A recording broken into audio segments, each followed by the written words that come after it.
Consistency, perseverance, dedication, and discipline are some of the finest qualities that an entrepreneur should have in order to bring about a revolution. Our guest for today is the epitome of all these qualities. So, hello, namaste, sat shri akal, adab, and welcome to yet another season and a pristine episode of our podcast series, Pe-Charcha 2.0, relaying directly from NIT-Bhopal, presented by Entrepreneurship Cell. Hi, I'm Shraddha, your host for today. In this episode of our podcast, we have with us one of the most versatile and pleasing speakers from our country. From a military veteran to becoming LinkedIn's Top Voice 2019 and a TEDx speaker too, it is an honor and a moment of pride for all of us to welcome Miss Vandana Sharma. Thank you so much, Shraddha. Lovely to meet all of you. Thank you so much, ma'am, for taking time out of your busy schedule and joining us here today. My pleasure. Thank you. So, ma'am, my first question to you is, you busted all myths of the society by joining the Indian Army, which was supposedly a male-dominated field then. What motivated you to do so?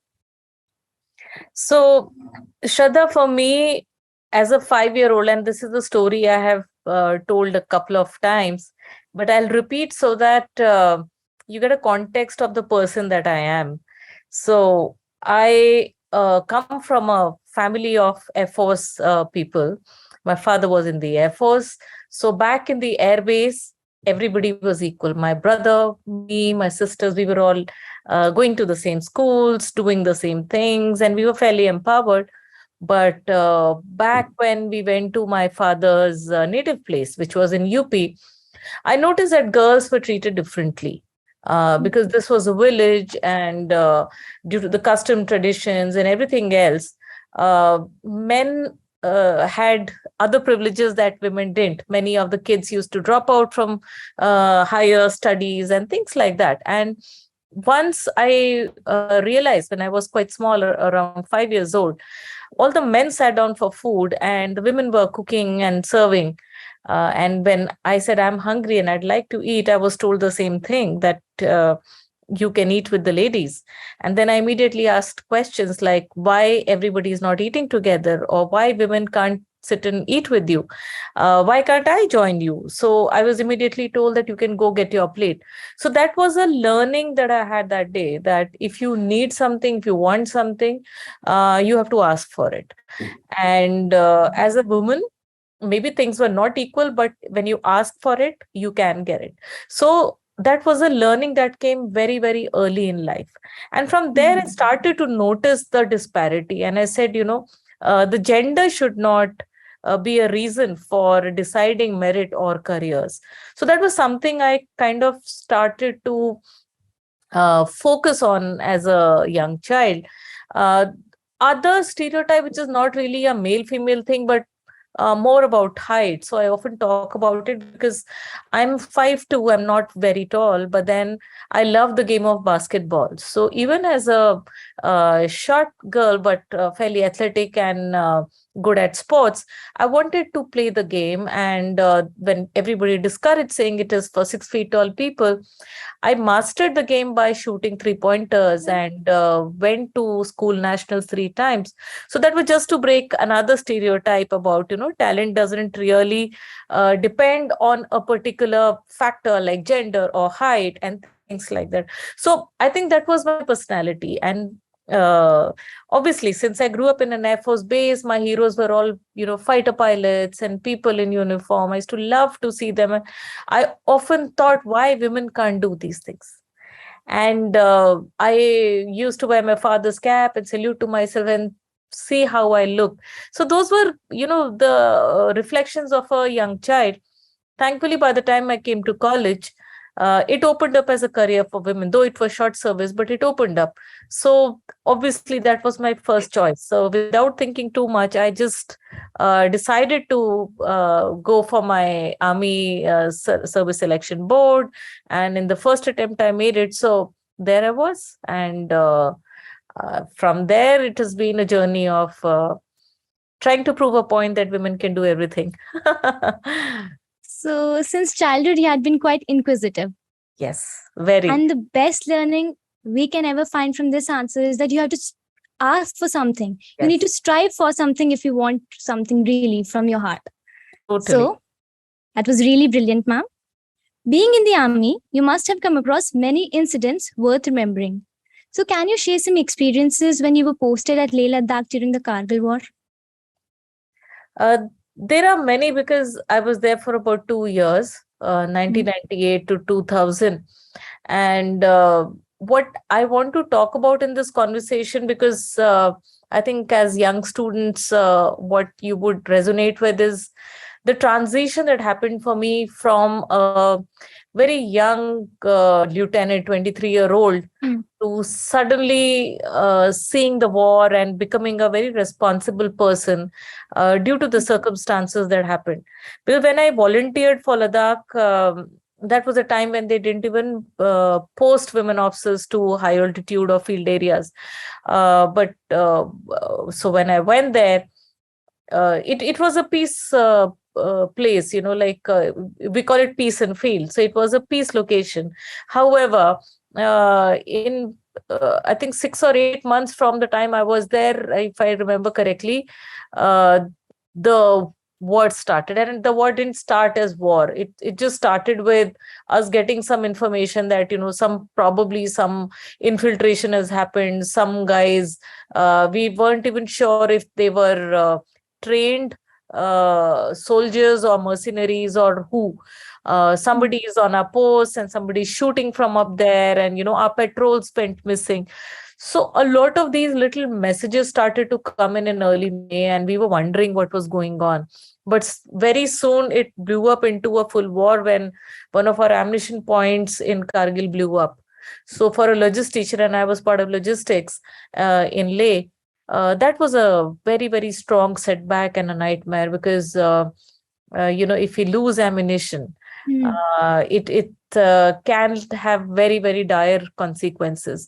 So that was Definitely. a huge setback. And if you know about Ladakh, it has only two approaches, one through Rohtang and one through Srinagar.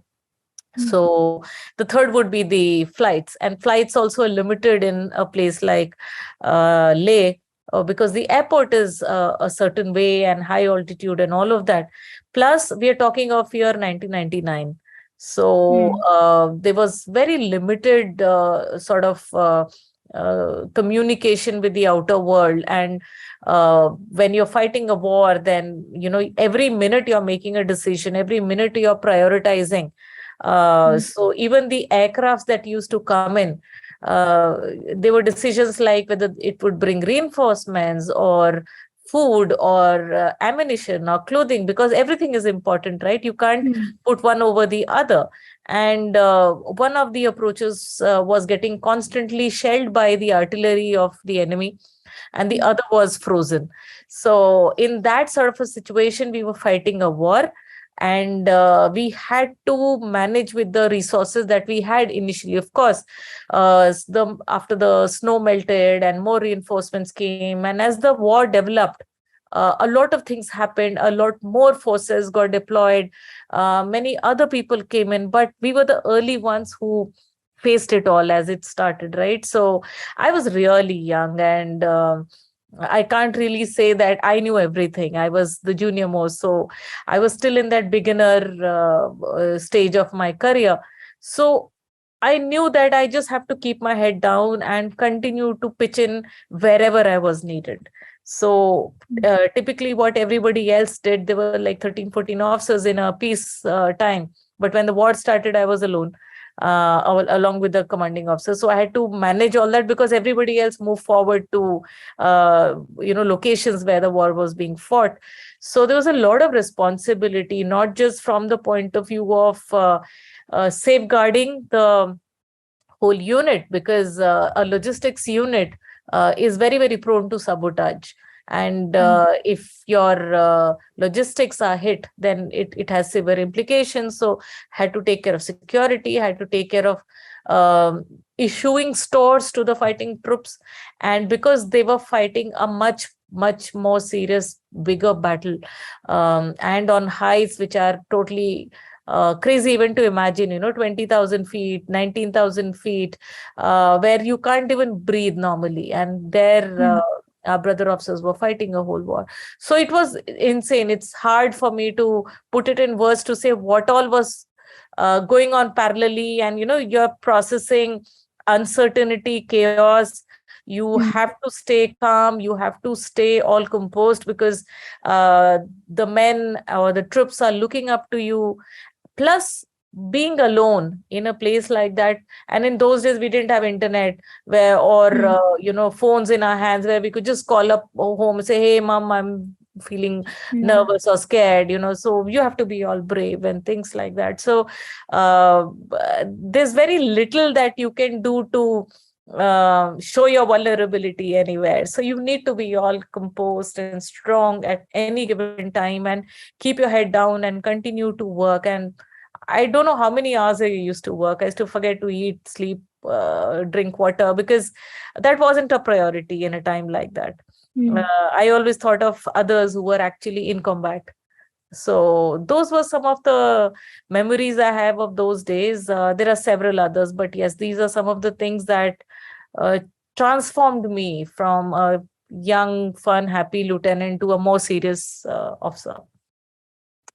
So that was quite brave on your part, and it wouldn't be wrong to say that you coped up really well.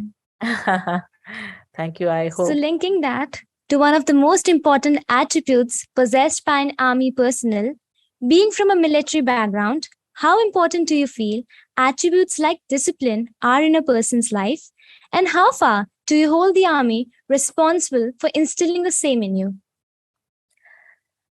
I think I have two answers to it. One, definitely, I believe that, okay, let me answer it differently. Whenever you see a person who's donned a uniform at some stage of their life, you can see that they look different. You can tell a Fauji apart from anybody else in a moment. And that is also because of the way the personality shapes up during training and the years of conducting yourself in a certain way. So not just discipline, but a lot of other values, punctuality, being high on integrity, taking care of your team. There's several things that become a part of who you are. So I definitely agree and believe that discipline is important. A structure is always useful, especially in situations which are unprecedented or chaotic. It's important to have a structure and a method to make sure that you are able to find a way and the best way to win or succeed in whatever your mission is, right? So discipline is extremely important. Having said that, I think the other thing that you will find very interesting with people in uniform is the agility. While soldiers are extremely disciplined, the ability to stay flexible and on the go. Because in a situation which nobody has seen, or in a wartime or chaos, you don't know what you will face next.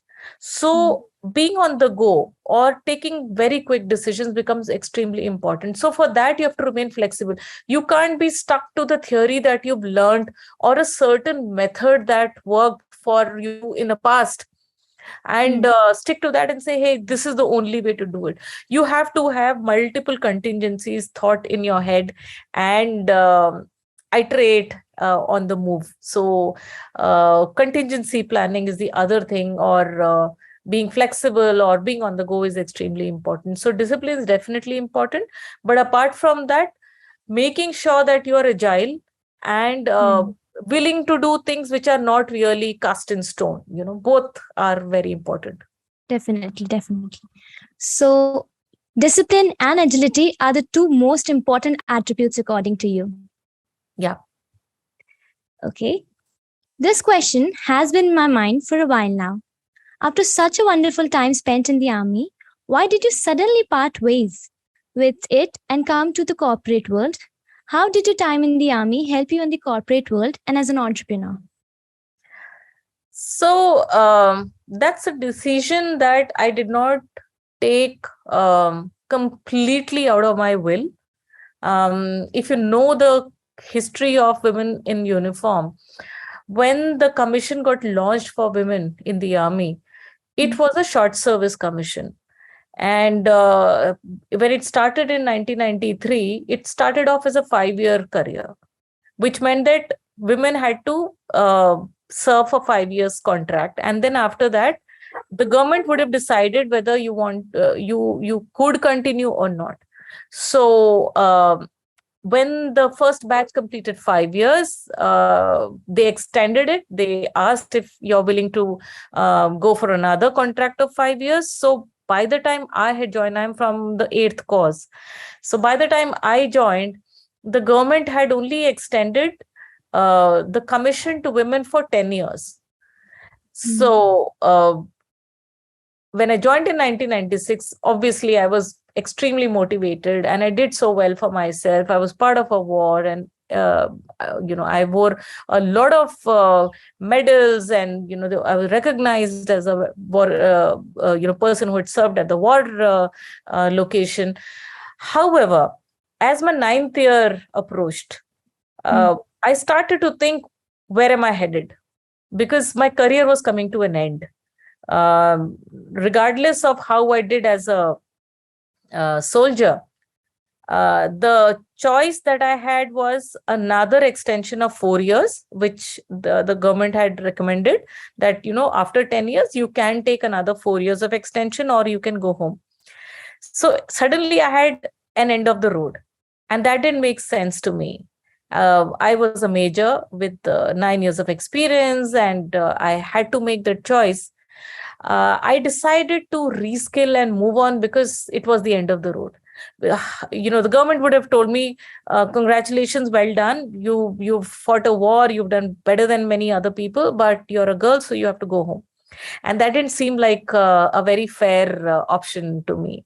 So that's the reason I decided that I wanted to pursue a career. And it was a difficult decision because I did not have the right qualifications. I did not know what the corporate world looked like.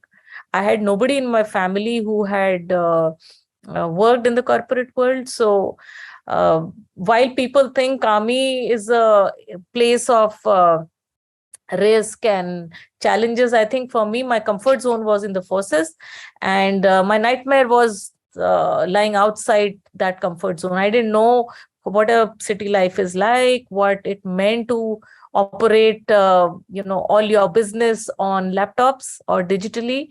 I didn't know applications like Microsoft Office or PPTs and things like that. So it was a very, very huge learning curve for me. But I decided to reskill. I started all over again, and it's been an interesting journey. That must have been quite difficult. And I also believe that change is inevitable. Yes, yes. So yet, you did very well, we must say. Thank you. So, it's just that, one needs to be very sure of the choices you make. I think that's very important. So I did weigh my options very well. And I knew the repercussions or consequences. And once you weigh it out, you have to live with it. So I just stayed the course. I just put my head down and continued to work. I believe, just as you said, agility is one of the most important attributes. You were very agile in changing your career path, making such a tough transition from two entirely different worlds, from the army to the corporate world. Right. And, in 2006, when I left army and I decided to move into, corporate role, not many military people were in the corporate world. The only ones you could see were probably those who sort of did administration, management, or security kind of jobs.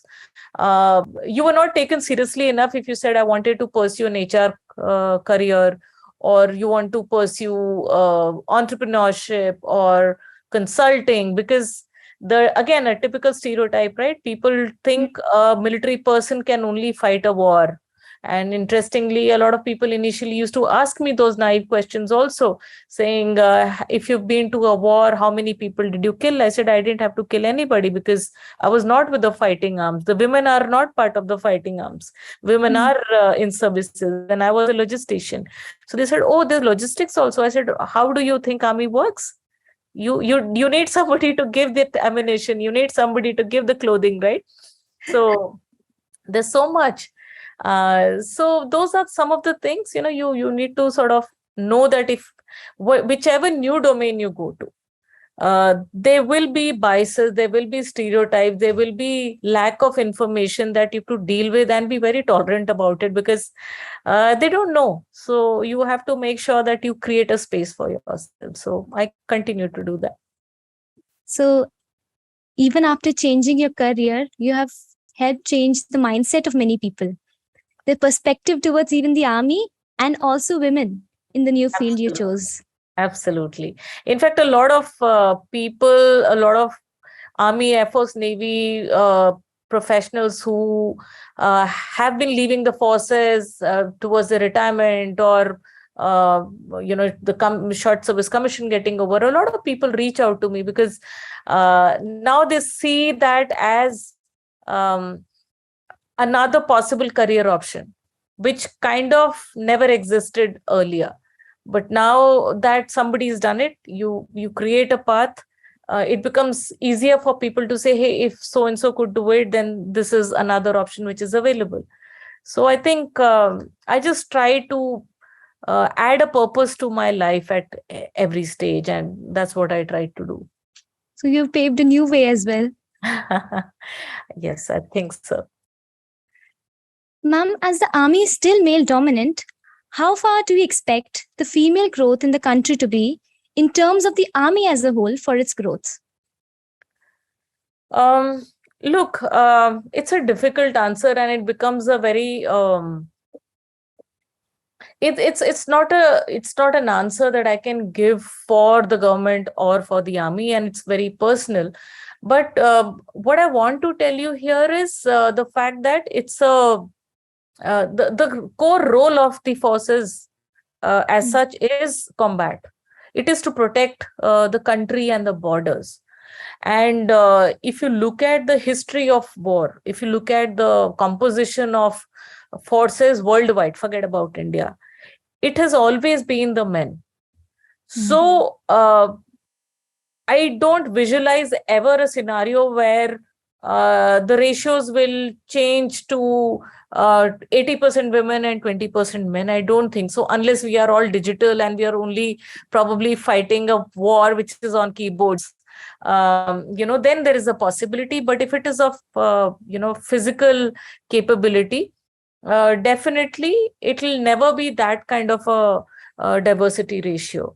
So I don't think that's a possibility, or even fair to say that, because women definitely, and I'm not talking of everybody, while we have really been winning a lot of medals in weightlifting and boxing, so those stereotypes are also broken. But it is also the choice of women as such and as a whole, and not all the women would aspire to go into the fighting roles, right? So it's very, very individualistic to say that all the girls would want to aspire and join the army, and whether they'll all be successful also, because the standards that you would need to fight in a man-to-man combat, I can't say that all the possible women would be great at it. I for sure do not have the personality to get into a one-on-one combat role. And if I were offered that, I'm very sure I would have declined, because that's not my strength. I have my strengths in different places. If it's a strategy role, if it is influence, if it is a management or logistics, I can really lead very well. But certainly, I don't think I would want to choose a fighting career. So the point I'm making is, it depends, and I don't see that as a full career and speak for from the government point of view to say whether that's going to happen. I think it's very complex. I don't think I want to answer beyond this on this particular point. That was quite insightful, ma'am. We noticed that there's a constant urge in you to make a difference to this world. From where do you get this urge? Do you have a role model, or do you believe in some quote which keeps you going? I think my coach has been my mom. And she's someone who dropped out of school straight after her higher secondary, because in those times women got married very early. So she got married to my father, but she was the daughter of a village headman. My grandfather was a village headman, and very, very popular and able leader. So she spent a lot of time as a child sitting in those meetings and shadowing her father on various decisions. So I think she was a very wise person. And all that she saw, all that she learned, she kind of passed it on to all of us in a very storytelling kind of a way. And I've always found her methods very, very beautiful. They were never imposed. They were never sort of what you see typically about brown moms or the way our parents manages. Interestingly, none of that happened in my house. We were very, very empowered. We were very free. And, it was a very consultative kind of parenting that my parents did. So my mom always encouraged us to be the best version of ourselves. And that is something that she continued to talk about, and which is how I thought, I needed to be a lot more than just the person I am. And, when you get rewarded, you get recognized, you get that pat from parents, I think that is significant. So I always looked up to that well done from my mom and dad. So I think she's been my inspiration. And still, I'm 48 now, but whenever I do well, I definitely look up to her saying, well done, though she has a very limited work view and maybe a lot of things we do in today's world, she doesn't understand. But when I explain to her, she listens very intently, and she knows if I'm that energized and happy and excited, it must mean something big. So yes, she's my coach. So your mother has been your role model. Yes. And you also believe that extracting the good from everything you find is the best possible way to improve yourself. Absolutely. And, what I've noticed is if you do good, a lot more good comes back to you. So that's my learning over the years of being kind, being empathetic, and constantly learning and teaching. So in my journey, I have constantly tried to learn. I'm always curious to learn something new and something that I've not done before. And that keeps me excited on a daily basis. And apart from that, I also love to teach. And when I teach, I think it just becomes a bigger validation for myself. Plus, I also feel that if I've been able to touch people in some way and it has helped them in their career or life, that gives me the joy that I cannot express in any other way. So I think that's who I am. That's the inbuilt model that I am. And that's what I love. You're quite proven the fact that your knowledge increases when you share it with others. Certainly. Yeah. Ma'am, just as we heard you, it seems you're quite visionary. So do you have a long-term plan or vision that you're working on? And if so, can we get some insights on it? So interestingly, while I always think of a big picture and I think of goals and I talk about it with all the people, like I said, in today's world, you can't really have a very long-term vision. I mean, all of us, if you look back at lockdowns and COVID and the way the whole world got shut down, no long-term visions would have worked for the entire world. So I think even in my career, if you see, in 25 years, I've had multiple kind of options, and probably the long-term career that I would have envisioned as a 23-year-old did not even exist for me. I think I have not had a very, very long-term sort of strategic goal. But what I believe is whatever I do, I should feel happy. I should feel fulfilled, and it should give me the joy that I am adding value and purpose to myself and to the people around me. I think that remains the core focus at any given stage. So I don't know what I want to do in 20 years from now. In fact, I don't even know what I want to do in 10 years from now. But 5 years, I can tell you, I would definitely want to touch a lot more lives.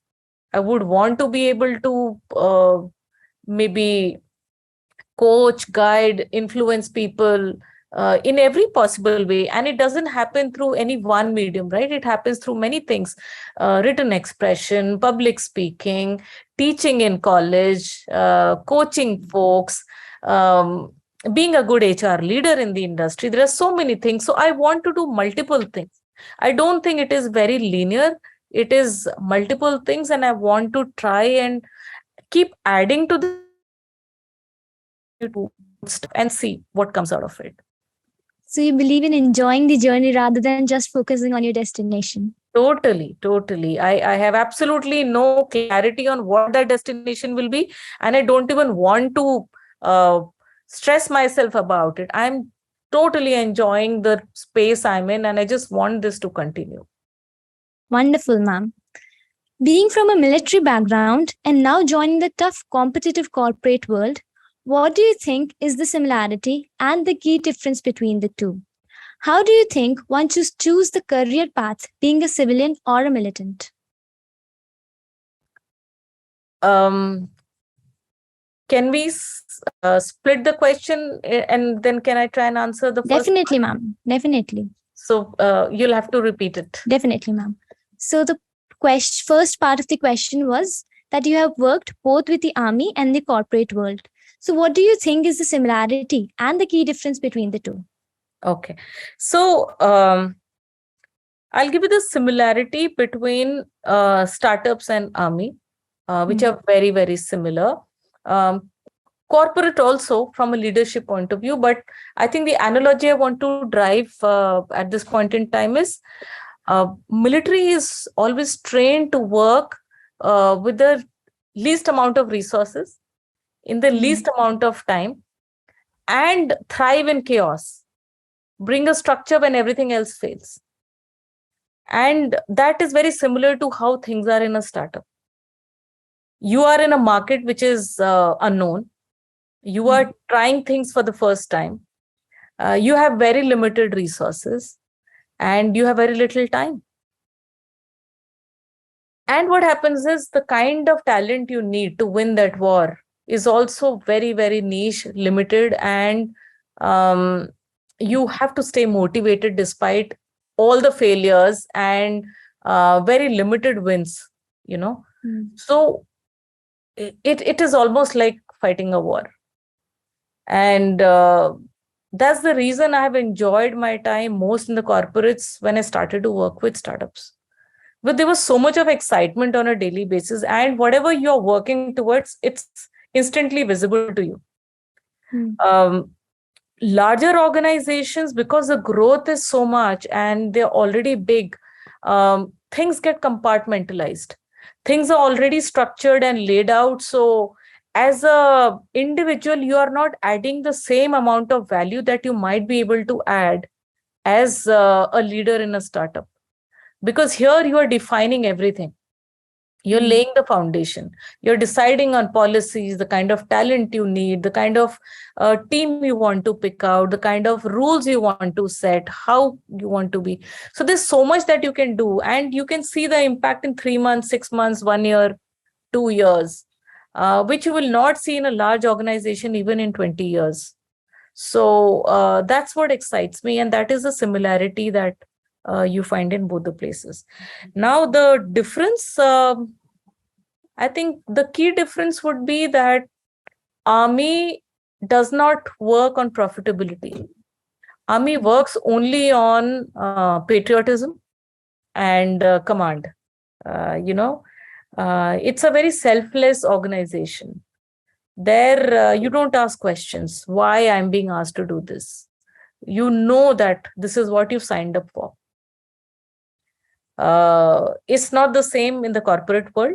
In the corporate world, everything is about what I put on the table and what is the return on investment. People can leave when they choose. There can be attrition. Your top talent can be poached by others in the market.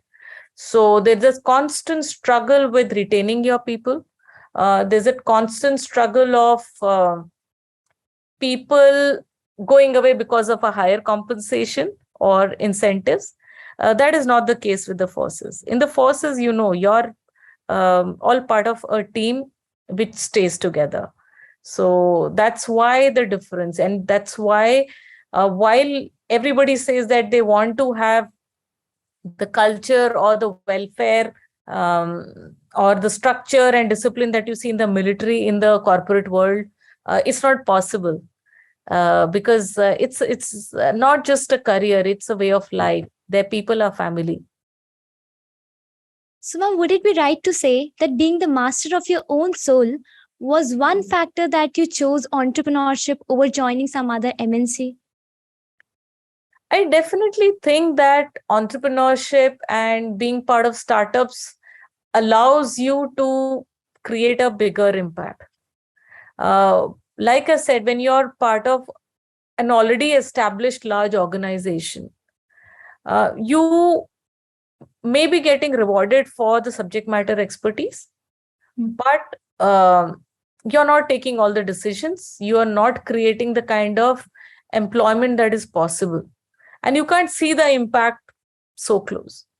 And for somebody like me who likes that validation, who likes to see the impact, I definitely think that is way more possible when you're in the startup space and helping people materialize their dreams or consult and guide them with the coaching that they might need and they may not even be able to afford. So I definitely think that entrepreneurship is a very exciting space if you can take the risk and you can balance it out with your safety. Definitely, ma'am. So, how do you think one should choose the career, being a civilian or a militant? You mean military, not militant. Sorry, military. So, see, choosing a career is, again, very, very personal. There are no right or wrong answers. There are no better career over the other. It's about what you're passionate about. As a young girl, I had the same choices. I could have done an MBA in 1995 and, been in the same world that I am in. But I chose to join army, which was a fairly new career and women were not part of it. And I enjoyed it too. Because I'm that sort of a person. I love my travel. I like adventure. I understood the forces. I got to see the best of the country. So I think there were a lot of things that the army could give me that as a young person I loved. So those were some of the things, and the kind of person I am, I enjoyed it fully. I wouldn't say that's a career for everybody. There can be people who don't enjoy that, but other things. So it's very important to have that self-awareness.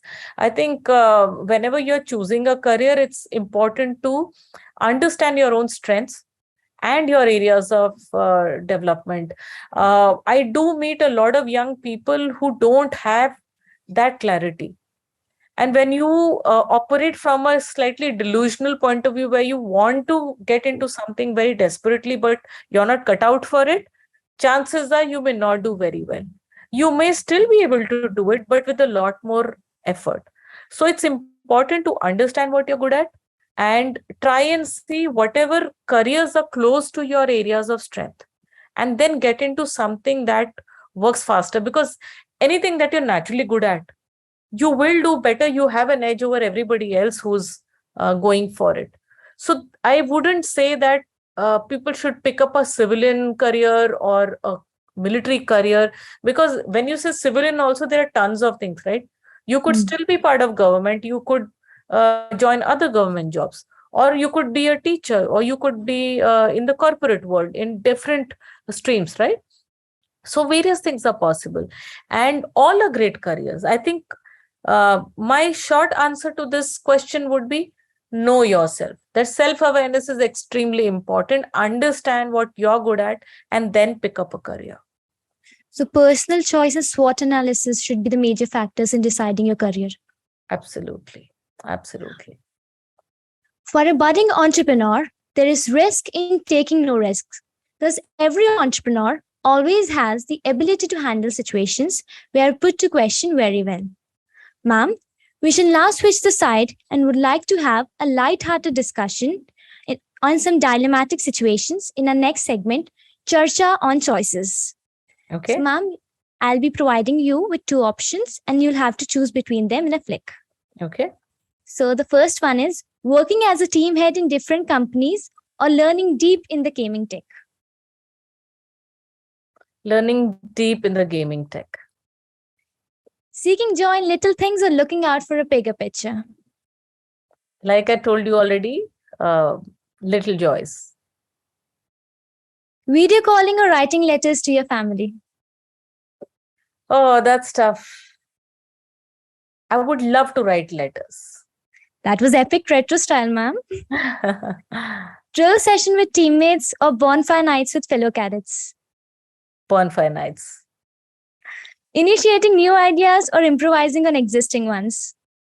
Initiating new ideas. Story mode or first-person shooter games. I didn't get this. Could you repeat that? Story mode games or first-person shooter games. First-person shooter games. So women venturing in the armed forces or the corporate world? This is hard to answer. I guess both have been equally good and fulfilling. So love both. Sorry. And if you had to choose between one of them, this one's going to be hard. Yeah. Teamwork or discipline, which one would you choose? Teamwork. That was quite quick. No, I'm very clear, because see, discipline is fine, but you cannot be rigid. I know of people who think they are disciplined, but they are extremely rigid. And the moment you define your life or your choices with black and white or in a certain way and consider that as discipline, you are putting yourself in a lot of limitations. So I think just being flexible, working with people from diverse backgrounds, learning from everyone, operating with people. And I am a very people person. I love working with people. So teamwork any day. That was quite thoughtful, ma'am.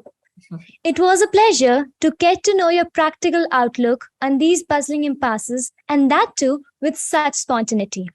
Now, as we reach towards the end of the episode, there is one last thing we would like to ask you. The fight for equal rights has now been going on for a long time. How, in your opinion, can a conservative country like India change its attributes towards gender equality in terms of women empowerment?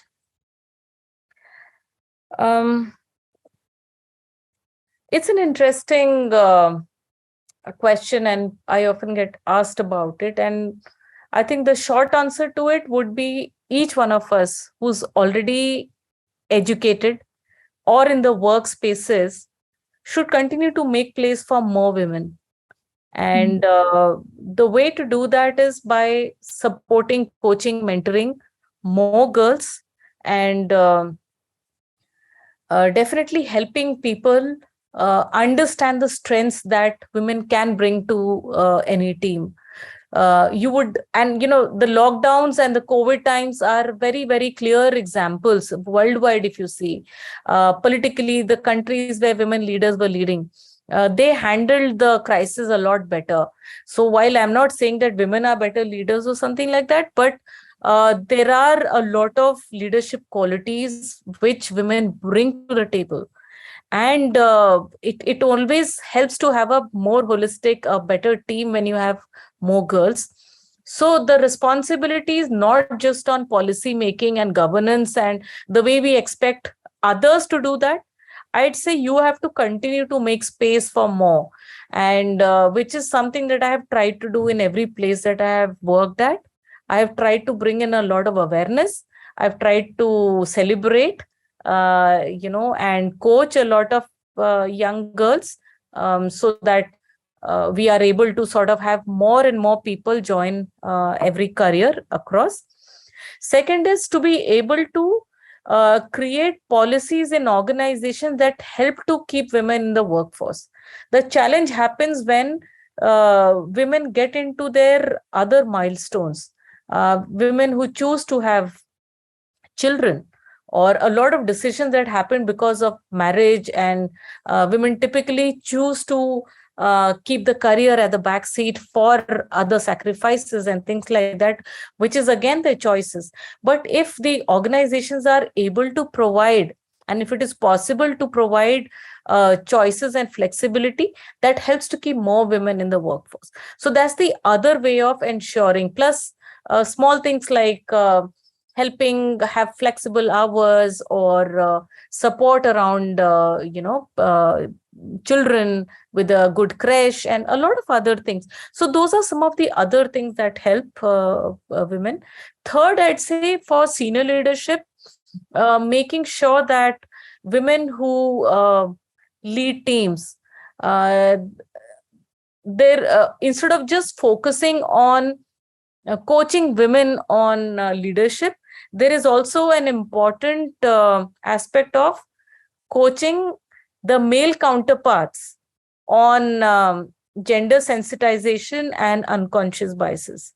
Because we realize that the way we were all raised in this country, there are a lot of unconscious biases that everyone carries. We automatically decide in our heads when it's dealing with a woman, oh, she might need this, oh, she may not be able to do that. So while she may be fully capable, a lot of times those things are preconceived in the head. So we have to train people on unconscious biases and gender sensitization. And the last but not the least, I'd say every organization, while there are a lot of diversity and inclusion sort of initiatives, it's important not just to look at women empowerment, but more of a gender neutral workforce. So I think it's important to have meritocracy as the criteria than just looking at it from a gender point of view. If there are more women who are capable as a team, so be it. If there are more men who are capable, so be it. If you can have a great mix, fantastic.